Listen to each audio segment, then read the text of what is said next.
Welcome back to Audiobooks by H.G. Shuler. Earth Chronicles, Book 2, The Blue Woman. Chapter 7, The Perfect Getaway. The tears were running down Nova's cheeks. The sudden horror of seeing what she was capable of doing had traumatized her emotions. Standing at the edge of a lake, she is in distress, despising and hating what she has become. She looks across the water where there is an orange grove. To the right of it, quite a way back, stands a large 1800s farmhouse. She peers at the vintage-style farmhouse because, strangely, it is only 10 years old. The year is 1837. The location, Tallahassee, Florida. Nova had used her electromagnetic powers, along with her new understanding of time travel, to open a passageway. The precise time and location were easy due to her highly adaptive computer mind. She had come here to escape her current situation as a fugitive. Homeland Security wouldn't even exist for another 165 years. It was the only place in the past where she could think to travel to where she had actual living friends, or at least acquaintances. This was the home of the regenerated, ageless James and Grace Jenkins, whom she had met in Lexington, Kentucky a couple days earlier.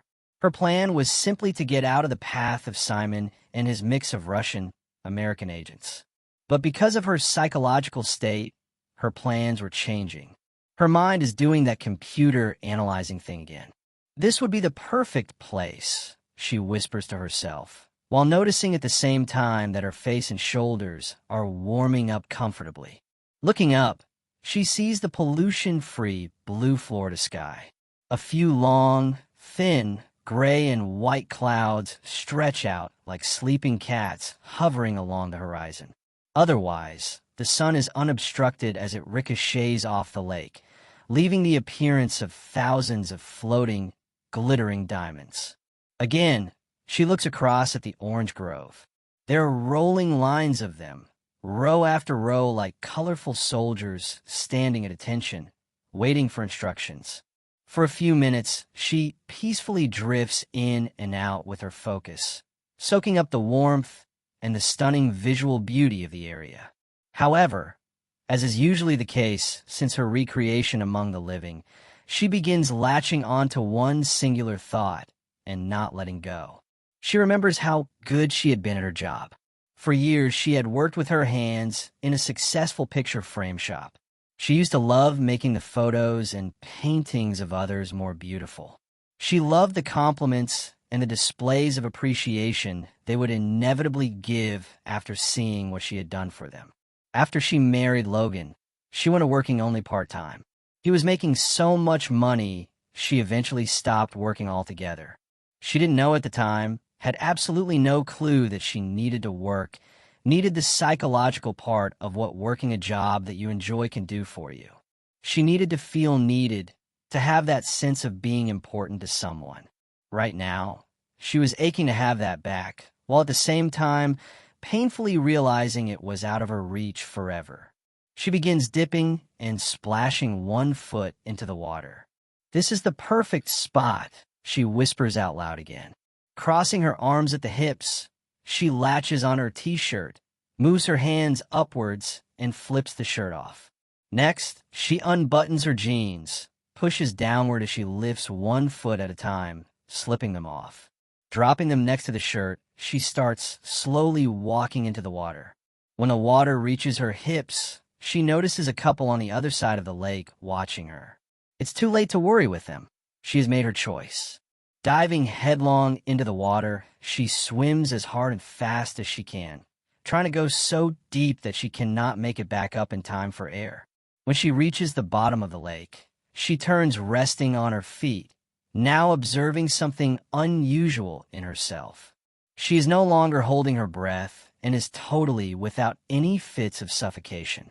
Rather, she is at ease, perfectly relaxed, as if she is at home in the coolness and darkness of the water. She allows herself to relax, floating down and sitting herself on the lake bottom. As she breathes, she is acutely aware of water entering and exiting her body at the base of her neck. After 10 or so minutes of which her computer mind surprisingly does not try to tabulate, she stands and begins walking the lake bottom toward the other side. James and Grace could see her in the distance like a blue mirage. She appeared to be nude, and when she disappeared into the water, they both looked at each other as if they were seeing things. When she didn't appear again, James put his hand on Grace's shoulder.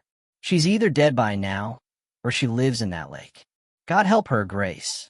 I don't think she lives in that lake. Grace places her hand atop his. Nor do I, James. We should hire some divers to retrieve her body. If we can just find out who she is, then I'm sure her family would be quite thankful. For heaven's sake, if she were ours, we most certainly would be. And then at that moment it happened. A strange neon blue light appears underneath the water in front of them, moving toward them. Because of the obscure, unclear water, it was hard to see, but deep inside the light there seemed to be the actions of moving parts.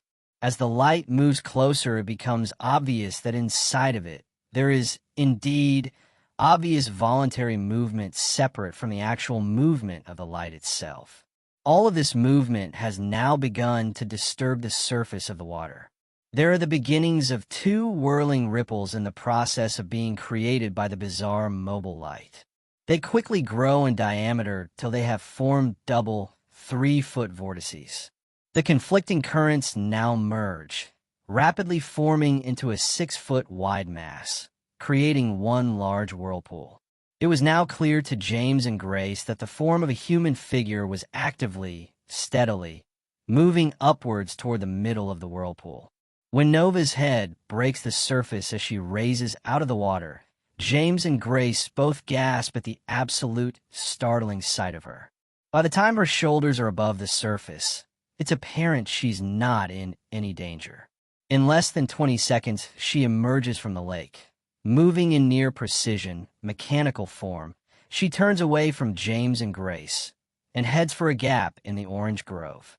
"Say there," James shouts as authoritatively as he knows how. "Now see here, you need help. Miss, hold on there, let us help you." She appears to hesitate, turning her head and eyeing the concerned couple. "Good. Stay there, miss, please. We'll come to you." She doesn't listen but turns instead opposite the orange grove and starts advancing towards them. The three of them are now walking in a straight line, quickly moving and narrowing the gap between them.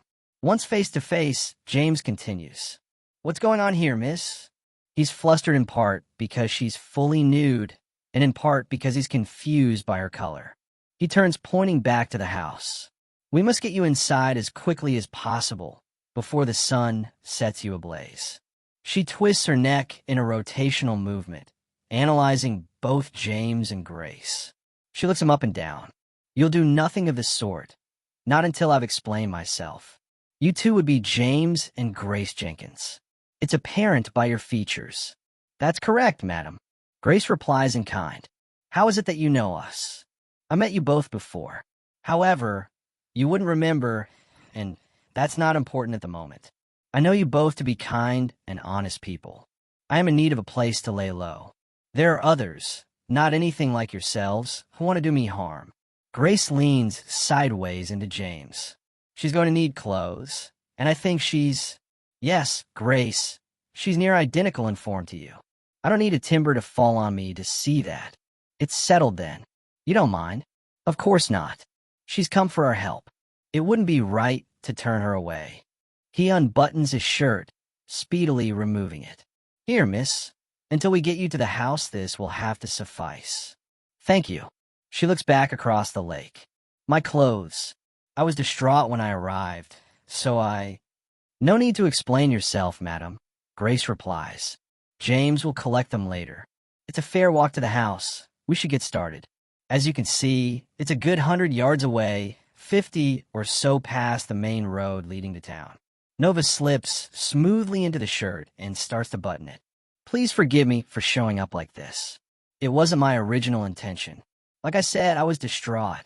Ordinarily, I would never present myself this way." Finishing with the shirt, she gave a little smile. "I'm feeling much better now. Would you mind telling us your name, madam?" Grace asked, returning a hefty smile. "It would make it so much easier to address you." "Of course. It's Nova. Would that be your surname or first? Sorry, Grace. It's my first. And what would be your surname, Nova? Just Nova. Has your ordeal caused you to forget? No. I've had 2 last names in my lifetime, neither of which apply legally any longer. You're covered in mystery, Nova, from your name to the beauty of your color. There's plenty of time for it all, but right now, it's time we head out for the house. We've Indian problems, and there's a small scout party of them that's been spotted along a river not far away. As the 3 of them walk, Nova continues talking, her computer mind automatically researching its huge database. The Indians to which you refer, are they part of the war I'm referencing? Florida's Indian Wars, also known as the Seminole Wars of 1817 to 1858. Grace glances at James, raising her brows as her lips and face tighten up. Looking back at Nova, she forces a smile. I know exactly what reference means, Nova. By the term, I suppose you mean what you've read in the Tallahassee paper. However, your dates are considerably off. The year is 1837. The skirmishes with the Indians did indeed start in 1817. After several years of peace, the confrontations began again some months ago. December of 1836, to be precise. They cross the main road as they walk, making a slight angle to the right to cut through a field of grass. Nova peers ahead at the farmhouse, noticing 2 barns a little further away, one larger than the other, both painted the same red color. While looking at the unadulterated beauty of 1800s Florida life, she decides to be completely upfront with Grace and James, realizing as she walks with them that they are highly educated and the beneficiaries of their own unusual technology. The couple walking with her are much older than they appear, fully regenerated back to youth, and hold an understanding of things that at first appear highly unbelievable. I didn't mean to confuse you, Grace, nor you, James. The dates I gave you were correct. The confrontation with the Indians will continue until their deportation out west. Some will be allowed to stay on an unofficial reservation farther south in the state. The skirmishes, as you call them, will continue until 1858, after which they will be included as part of the American Indian Wars. What's happening with the Indians, they're being run off their land and deported out west, will eventually have many books written about it. The atrocities committed against them by the U.S. government will in time be labeled the Trail of Tears. But for now, suffice to say, we are all standing in a war zone. After they've walked up onto the front porch, James turns directly facing Nova. In my lifetime, I've known more than a few people who laid claim to knowing the future. I'm getting the sense that it's different with you. How is that, Nova? How is it that you could truly, sincerely read the future? You sense something because you have abilities that others do not. Have you noticed that you sense when Grace is close by, that you know when she's coming into the room, even before she enters? By God, Nova, how did you know that? We've not even discussed it between ourselves. I know all about the both of you, about your regeneration back to youth, your new, incredible physical abilities. Also, about your innate senses of which you're only beginning to understand. My understanding of you is the main reason I came here for refuge. Is old Jack after you, Nova? Grace asked, because if he is, he'll surely find us. We've been avoiding his detection for years.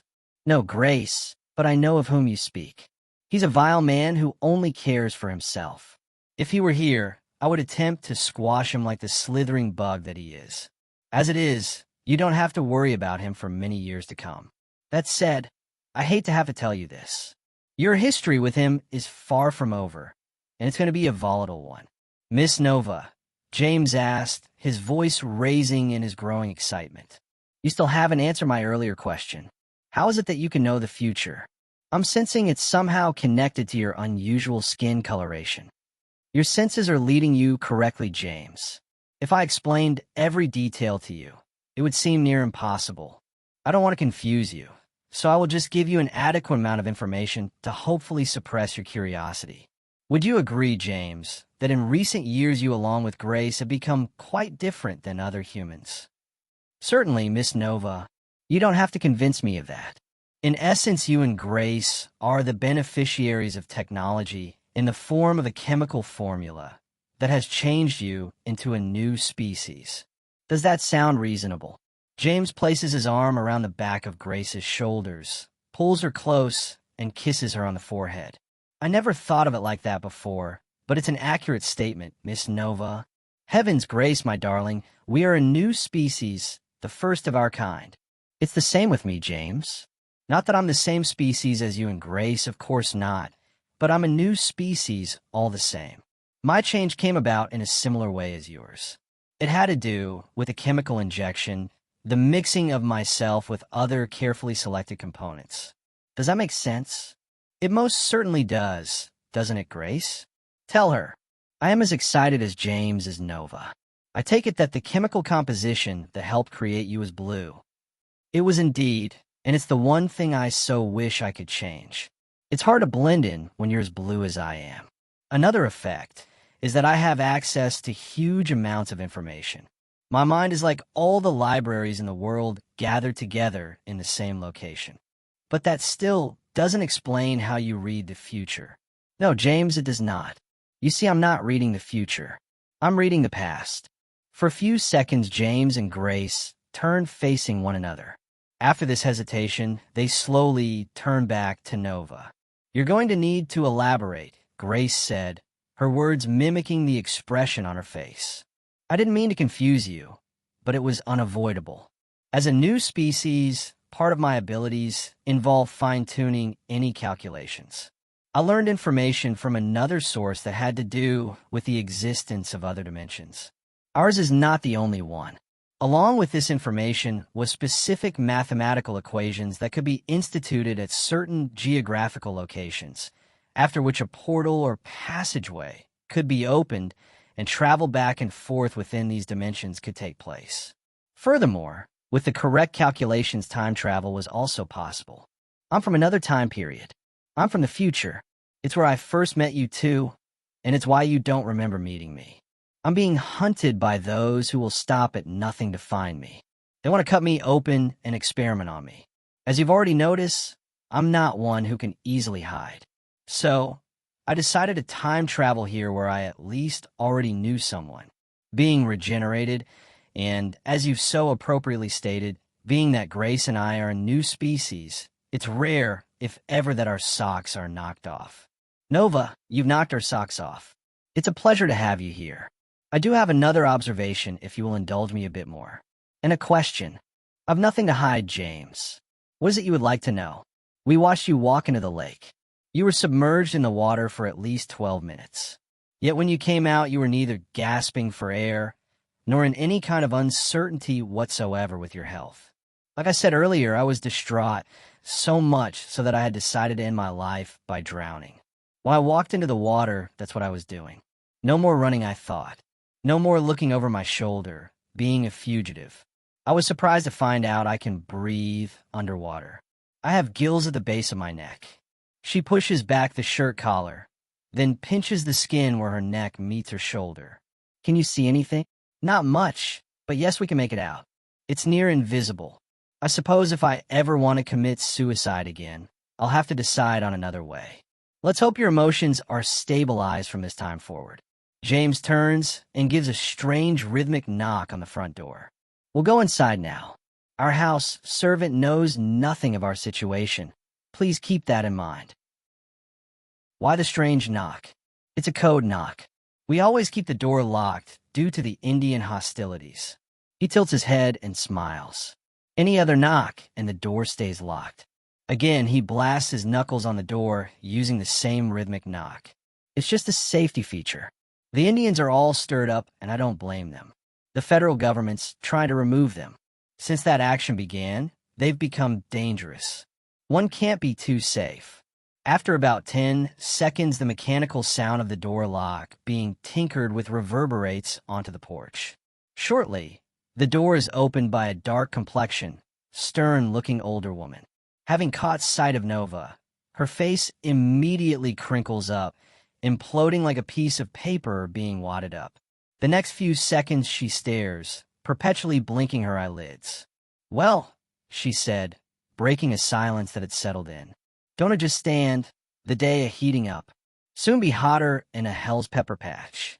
She motions with her arm, and the three of them walk inside, under her curious eye. She latches onto the doorknob, again staring down Nova. "Laud, shirt barley hides a year-end religion. One gust wind, see clear a promised land. Make preacher cuss.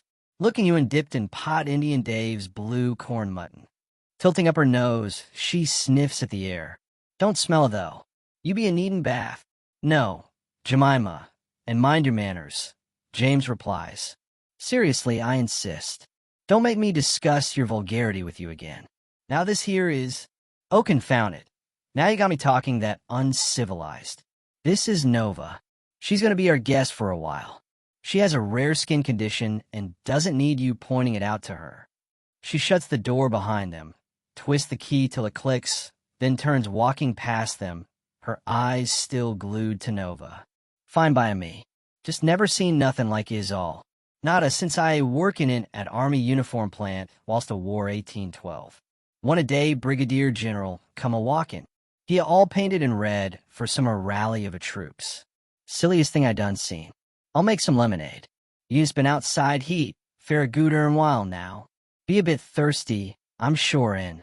"Yes, you do that, Jemima," Grace said, her face already turned a light red.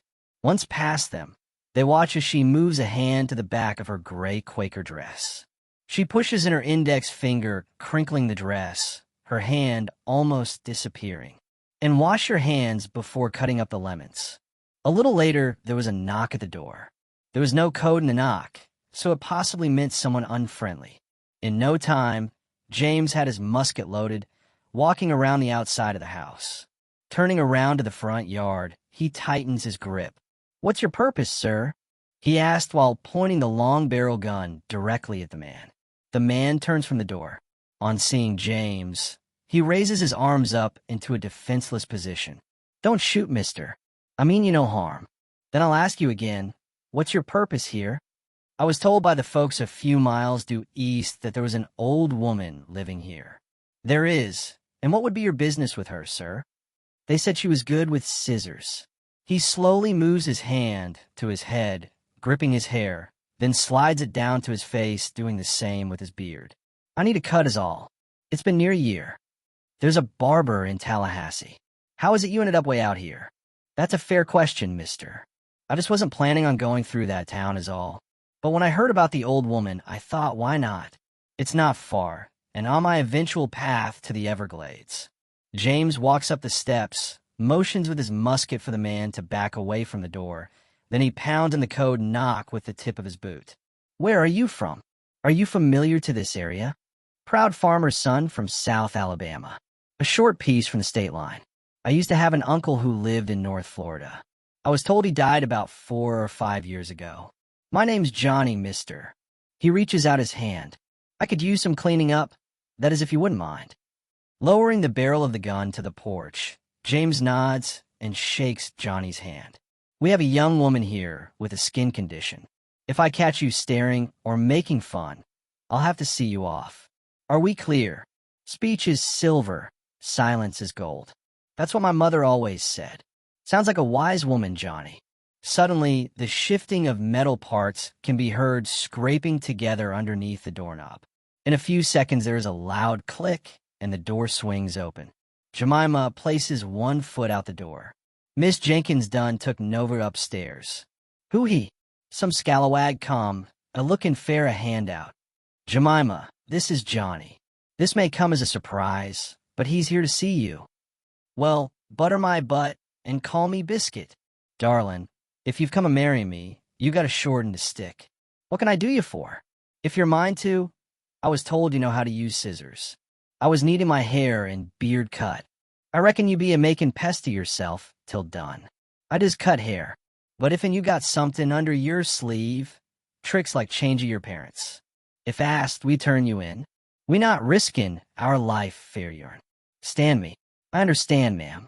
James lifts the musket up, resting it under his armpit, as if he's ready to enter the house. For heaven's sake, Jemima, just cut the man's hair. Come aside then.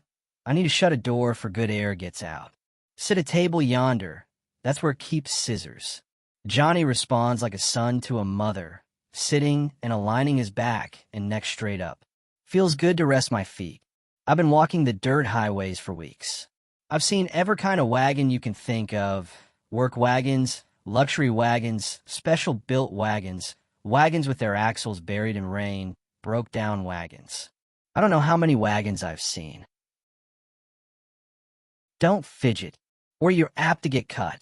Could you cut my hair very short, please? My mother likes it that way. Do my best.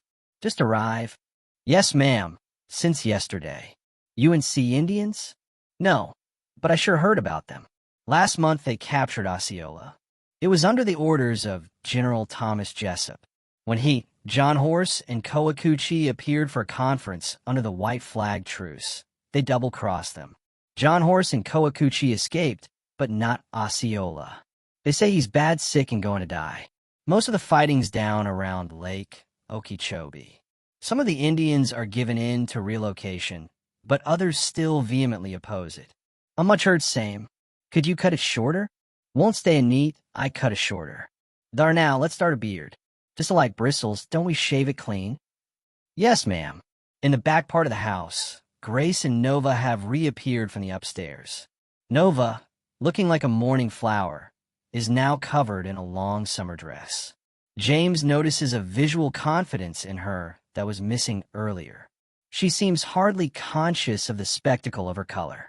As she looks outside, her imagination is taken over at the sight of the scenic splendor. Would you like to take a walk out back, Nova? Grace asked, smiling while turning to look at James. Yes, I like the brightness.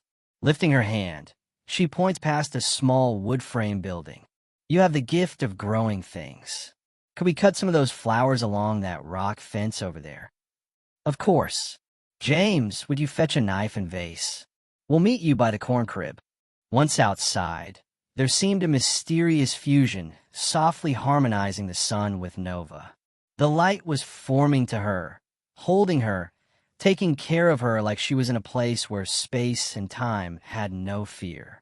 Like the beauty of a strong, bright river, every line and arch of her face was beaming. James reaches, handing her the knife and vase. After walking a few steps, she kneels and starts cutting. She reminds me of a rolled-up tapestry, Grace. Why is that, James? She came here to hide, and beauty like hers should never be hidden. I agree. No one should ever have to be afraid to be beautiful. Grace lifts her hand, curling it around the side of her mouth. How long will you be staying with us, Nova? When Nova turns to them, it's as if the sky has lowered above her, her blue blending with its blue.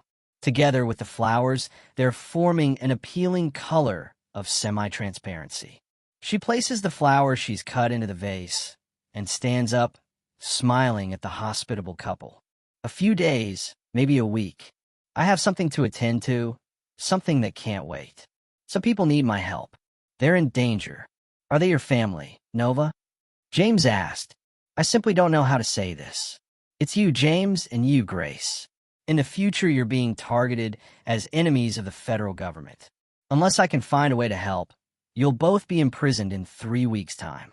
Well then, James responds. Grace and I are more determined than ever to make your stay a good one. You'll eat well, sleep comfortably, and not worry for a thing. You have my word. It's not every day that you meet a person your life depends on. I would help you regardless. You and your regenerated friends are the very ones who taught me how to time travel. Nova, dearest friend, you've went and knocked her socks off again. Hasn't she, Grace? Tell her. Yes, Nova, you have rendered us barefoot. We absolutely must hear more. Trudging the same path as the others had, Johnny unexpectedly shows up. He seems in a state of shock, standing at attention. Sorry, Mr. Jenkins, sir. I don't mean to stare. It's just that I've never seen anything so beautiful in my whole life. I would advise you to keep her indoors. If the Indians see her, they'll try to take her. I'm standing right here. I can hear every word you're saying. You can speak directly to me. Then I'll do as you say, miss. The Indians, they're mostly farther south, but a few are nearby, keeping an eye out. They're riled up right now. If they see you, I've no doubt they'll attempt to take you. What makes you think I can't take care of myself? I didn't mean to infer anything, just making an observation. Here, here, James shouts. Enough of that. You two are on the same side. If you keep addressing each other like that, you'll be enemies for life. Let me give a proper introduction. Johnny, this is Nova, the one I referred to earlier. Nova, this is Johnny. He's walked a long way to get here, and apparently is smitten with you, so be nice. And since Jemima has cleaned him up, he's hardly recognizable. Yes, Johnny, Grace adds. I thought your looks were rather ordinary, but it seems I'm proved wrong. The shave and haircut have made you remarkably handsome. Nova moves a few steps closer to the others, standing directly in front of Johnny. Excuse my manners. I shouldn't have taken offense. Not all Nova, it was all me. While the two start up a conversation, Grace leans her shoulder into James. I don't think Johnny is the only one smitten. That's the end of Chapter 7 of The Blue Woman, Book 2 of the Earth Chronicles Sci-Fi series. Return for more at HG Shuler on YouTube for audiobooks.